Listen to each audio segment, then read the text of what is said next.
అందరికీ నమస్కారం.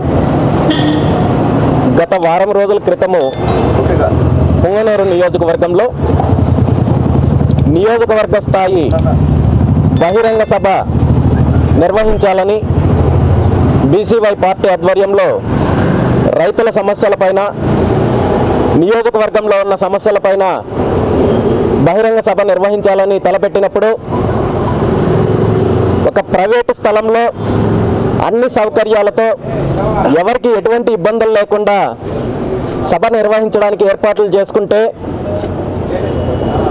పెద్దిరెడ్డి రామచంద్రారెడ్డి గారి మెప్పు కోసము పోలీస్ డిపార్ట్మెంట్లో ఉన్న కొంతమంది అధికారులు అక్రమంగా ఆ కార్యక్రమాన్ని అడ్డుకోవడంతో పాటు పూర్తిగా అక్కడ భయానక వాతావరణాన్ని సృష్టించే కార్యక్రమం చేయడము, అక్కడున్న మా కార్యకర్తలని, నాయకులని అక్రమంగా అరెస్ట్ చేయడము, అదేవిధంగా కార్యకర్తలపైన లాఠీ చార్జ్ చేయడము, లాఠీలతో బెదిరించడము, చెప్పులతో దాడి చేయడము ఈ రాష్ట్రంలోనే ఒక నీచమైన కార్యక్రమము పుంగనూరు నియోజకవర్గంలో కొంతమంది పోలీసు అధికారులు మంత్రి పెద్దిరెడ్డి రామచంద్రారెడ్డి గారి మెప్పు కోసం చేయడము చూస్తుంటే ఆంధ్రప్రదేశ్ రాష్ట్రంలో ప్రజాస్వామ్యం నడుస్తుందా, అంబేద్కర్ గారు రాసిన రాజ్యాంగం ఉందా అనే విషయాన్ని ఈరోజు ప్రజలందరూ కూడా చర్చించుకుంటున్నారు.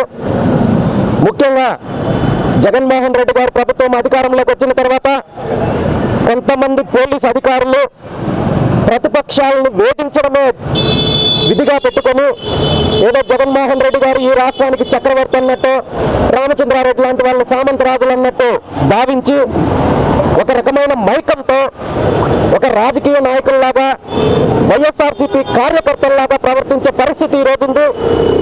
మరీ ముఖ్యంగా చిత్తూరు జిల్లాకు సంబంధించి ఎస్పీ రిశాంత్ రెడ్డి గారు, ఆయన ఒక యువ ఐపీఎస్గా ఐఐటి ముంబైలో గ్రాడ్యుయేషన్ చేసిన ఒక యువకుడిగా, ఒక ఐపీఎస్ ఆఫీసరు చిత్తూరు జిల్లా ఎస్పీగా వచ్చారంటే జిల్లాకు మంచి జరుగుతుంది, జిల్లాలో శాంతి భద్రతల సమస్యలు కాపాడుతారు, జిల్లా ప్రజలను కాపాడుతారని చెప్పి జిల్లా వాసులందరూ భావిస్తే దానికి విరుద్ధంగా ఒక వైసీపీ కార్యకర్తలాగా రామచంద్రారెడ్డికి బంట్రోతులాగా ప్రవర్తిస్తూ ప్రతిపక్షాలను వేధించడమే కార్యక్రమంగా పెట్టుకొని ప్రతిపక్షాల మీద, ప్రజా వ్యతిరేక విధానాల మీద పోరాటం చేస్తున్న ప్రతి ఒక్కరి మీద తప్పుడు కేసులు పెట్టే కార్యక్రమం చేస్తూ ఈరోజు జిల్లాలో ఒక రకమైన భయానక వాతావరణాన్ని సృష్టించే కార్యక్రమము చిత్తూరు జిల్లా ఎస్పీ రిశాంత్ రెడ్డి గారు మంత్రి పెద్దిరెడ్డి రామచంద్రారెడ్డికి మెప్పు కోసము ఇలాంటి నీచమైన కార్యక్రమాలు చేస్తున్నారు. గత 4.5 సంవత్సరం నుండి ఇదే కార్యక్రమాలు చేశారు. తప్పుడు కేసులు పెట్టడము, వేధించడము, అన్ని రకాలుగా భయభ్రాంతులకు గురి చేయడము, ఆస్తుల మీద దాడులు చేయడము, ఇవన్నీ చూస్తుంటే ఈరోజు చిత్తూరు జిల్లా ప్రజలే కాదు, ఆంధ్రప్రదేశ్ రాష్ట్రం మొత్తం మీద కూడా ఎప్పుడు ఎన్నికలు వచ్చినా వైఎస్ జగన్మోహన్ రెడ్డి గారి ప్రభుత్వాన్ని ఇంటికి పంపించడానికి సిద్ధంగా ఉన్నారు. ఎవరైతే అరాచకాలు చేస్తున్నారో, వీళ్ళు చేస్తున్న అరాచకాలు చేస్తున్న వాళ్ళకి అండగా ఉంటూ అక్రమాలకు మద్దతు ఇస్తున్న అధికారులు కూడా రాబోయే రోజుల్లో దీని మీద మూల్యం చెల్లించుకోవాల్సి వస్తుందని కూడా ఈ సందర్భంగా నేను హెచ్చరిస్తూ ఈ విషయాలన్నింటినీ కూడా గౌరవనీయ గవర్నర్ గారి దృష్టికి తీసుకెళ్లడం జరిగింది. చిత్తూరు జిల్లాలో మరి పుంగనూరు నియోజకవర్గంలో జరుగుతున్న అరాచకాల మీద పూర్తిగా వివరించడం జరిగింది. ఖచ్చితంగా దీనికి సంబంధించిన విషయాలపైన చర్చించి తగిన చర్యలు తీసుకుంటామని చెప్పి కూడా గవర్నర్ గారు చెప్పడం జరిగింది. ఈ సందర్భంగా రాష్ట్ర గవర్నర్ గారికి మనస్ఫూర్తిగా ధన్యవాదాలు తెలియజేస్తున్నాను. Thank you very much. Sir, రేపు సోమలలో పశువుల పండుగకి పర్మిషన్ ఇవ్వలేదు, అలాగే మీ వారిని కూడా అరెస్ట్ చేశారని ఫిర్యాదు చేశారా?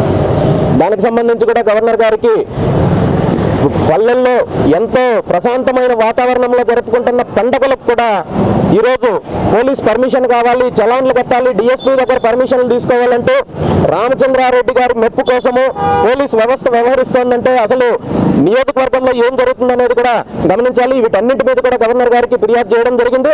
ఖచ్చితంగా చర్యలు తీసుకుంటారని ఆశిస్తున్నాను.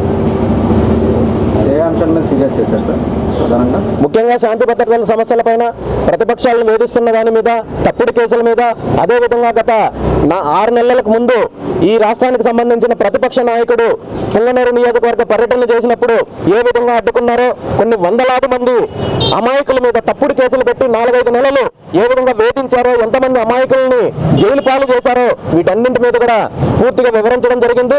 ఖచ్చితంగా ఈ అరాచకాలకి అతి తొందరలోనే అంతం ఉంటుందని చెప్పి కూడా ఈ సందర్భంగా తెలియజేస్తున్నాను. Thank you.